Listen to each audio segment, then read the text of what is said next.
নমস্কার, আমি সুমিতা শাস্ত্রী। আজকে আবার এসেছি নতুন বিষয় নিয়ে আলোচনা করতে, যেটা আপনাদের দৈনন্দিন জীবনে অনেক কাজে দেবে।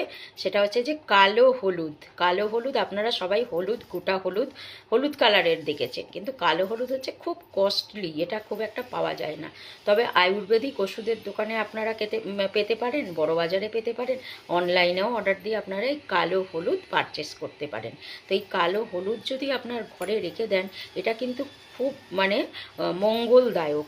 এবং এই কালো হলুদ ঘষে যদি প্রত্যেক বৃহস্পতিবার করে আপনারা তিলক পড়তে পারেন, তাহলে কিন্তু আপনার ঘরে আয় পয় শুভতা সব সময় থাকবে। সন্তানদের উন্নতি, আপনার অর্থনৈতিক অবস্থার উন্নতি, সব কিছু হবে। কিন্তু আপনাকে এই কালো হলুদটা কিনে এনে ঘরেতে রেখে দিতে হবে। তো আপনারা কালো হলুদ কিনে এনে ঘরে রেখে দিন, কি অসুবিধে আছে? একটু খরচ করে কিনে এনে ঘরে যদি রেখে দিলে আপনার উন্নতি হয়, সেটা তো আপনার জন্য খুবই ভালো। তো করুন, ভালো থাকুন, সুস্থ থাকুন।